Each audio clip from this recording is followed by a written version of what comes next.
Well, he announced his presidential candidacy by attacking the globalist in office. He railed against bureaucrats in Brussels who were pursuing a European superstate that threatened America's national identity. He told his audience that his presidency would be built on a new nationalism, focusing on the forgotten Americans. He wanted a wall across the entire southern border.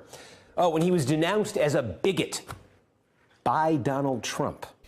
Pat Buchanan is a conservative journalist with a Catholic background and degrees in English and journalism from Georgetown and Columbia University. Aside from his background in journalism, he also worked in the Nixon, Ford, and Reagan administrations. Buchanan organized press coverage and wrote speeches for Nixon in his 1966 campaign, and after Nixon was elected, Buchanan was appointed special assistant and then special consultant in 1972. Since he didn't have any ties to Watergate, he worked for President Ford for a while, but left in 1975. Pat Buchanan began in radio when he co-hosted a daily radio show with liberal columnist Tom Braden called the Buchanan-Braden Program. He delivered daily commentary on NBC radio from 1978 to 1984.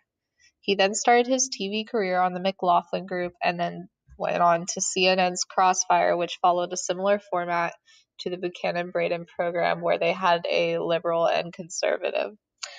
In 1985, he left to work as Reagan's communications director. Buchanan's ideology in his Make America First Again campaign ran on the same three common characteristics we see in a populist radical right campaign, including nativism, authoritarianism, and populism. Where is the administration plan to make America first again in manufacturing by the year 2000? His campaign embraced both xenophobic and nationalist rhetoric, emphasizing an American national identity. This was most seen in his famous culture war speech when he backed up President Bush. Buchanan bred a culture of crisis by highlighting immigration as an attack on American identity. He even questioned whether or not those who spoke Spanish and lived on the border could truly be considered Americans. The second pillar of Buchanan's campaign was a populist rhetoric. He emphasized how he was fed up with the political class and that the American people needed an anti-establishment candidate, despite his vast experience in the Nixon campaign and as a professional journalist. The third pillar of radical right ideology is expressed more recently by Buchanan's support of illiberal democracies in Western Europe, specifically Hungary. The core issues of his campaign centered around industry and loss of jobs in America. He spoke heavily on how American manufacturing was being given up to Japan. Today, he highlights the loss of jobs to China. Pat Buchanan has written several books over his lifetime, but some of the most notable are these. The New Majority was published in 1973 and advanced the idea that the majority of American people did not agree with the media. The Death of the West argued how unchecked immigration destroys Western civilization, and The Suicide of a Superpower, published in 2011, argues that America won't last more than a few decades from now because of the loss of Christianity and increase of immigration in Western countries, leading to the ultimate destruction of America. So it's not real power. If you want to know ethnicity and power in the United States Senate, 13 members of the Senate are Jewish folks who are from 2% of the population. That is where real power is at, John. Because of his ideology that the West is engaged in a culture war in which they are losing Christian values and demoralizing and failing as a result, Pat Buchanan holds many anti-Semitic, homophobic, sexist, and xenophobic views, such as the previous clip and various quotes that he's said over his career. In a column, he said that if Elena Kagan is confirmed, Jews who represent less than 2% of the U.S. population will have 33% of the Supreme Court seats. Is this the Democrats' idea of diversity, which follows along with the previous clip? Pat Buchanan has also said that homosexuality is not a lifestyle, but a death style and slavery. He also says that the rise of women to power in a civilization is very often the mark of its decline. And on the topic of immigration and xenophobia, he has said that Asian, African, and Latin American children come to inherit the estate the lost generation of American children never got to see. Our minority population rose 2.4 million to exceed 100 million when he explains why America is committing suicide. He also says that history and experience teach us that different races are far more difficult to assimilate. The 60 million Americans who claim German ancestry are fully assimilated, while millions from Africa and Asia are still not full participants in American society.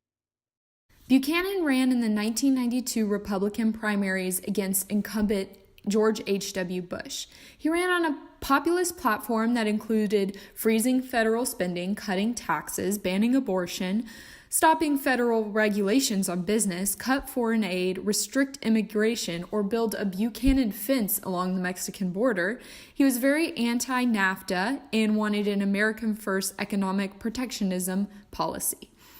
He won New Hampshire with 37% of the vote in the Republican primary, but overall only won about 1/3 of the vote. He was allowed to speak at the RNC convention in 1992, where he gave his infamous culture war speech.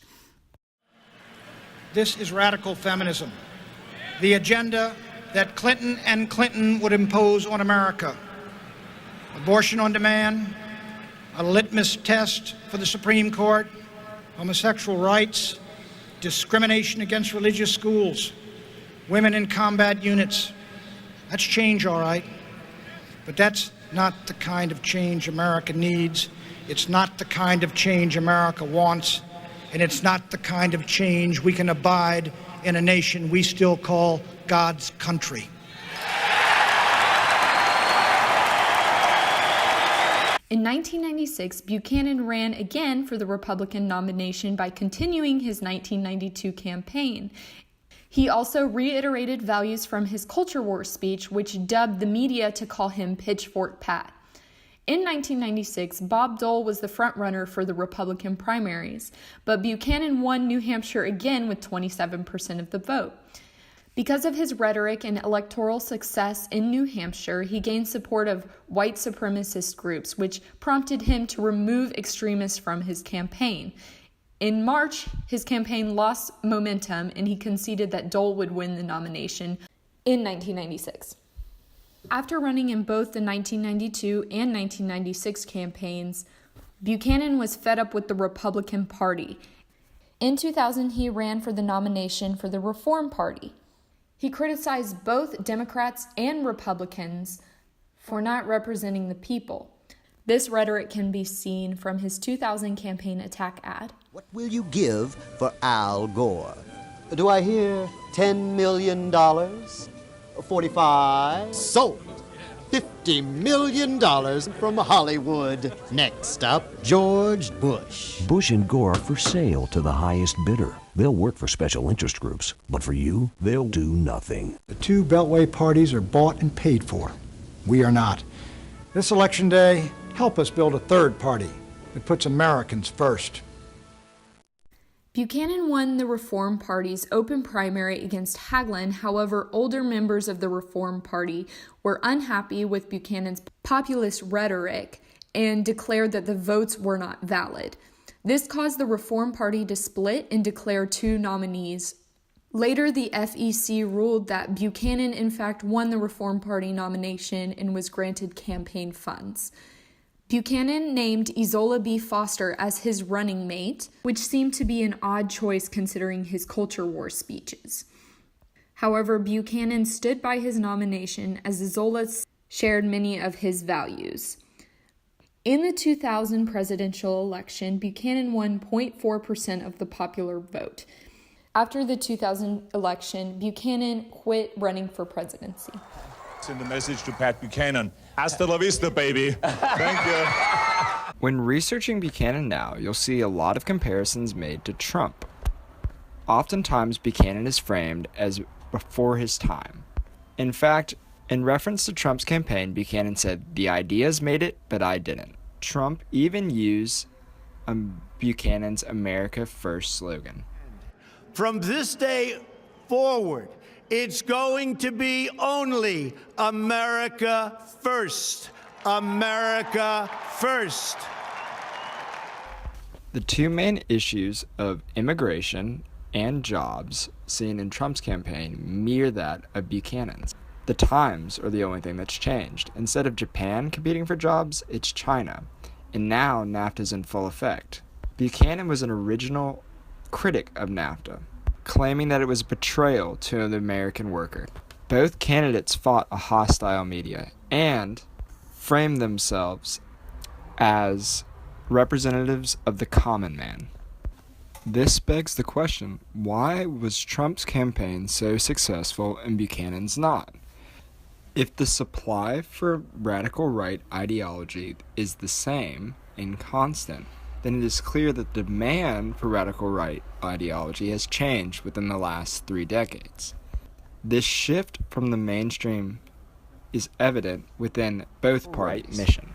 The American First Culture War campaign created a sense of urgency, emphasizing how Americans were at stake of losing their Anglican Christian identity. This, compounded by the socioeconomic change at the time, created a crisis of losing an American identity in his radical mission. Buchanan is also incredibly well-spoken, confident speaker who is well-versed on the issues he takes.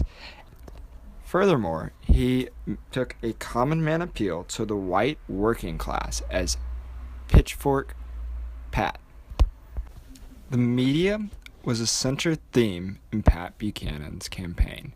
As a journalist by trade, he understood the necessity to circumnavigate and delegitimize the media. He was framed by his peers as racist, xenophobic, and anti-Semitic, yet he challenged the media by serving as both a political commentator and candidate at the same time, providing a level of legitimacy to his views.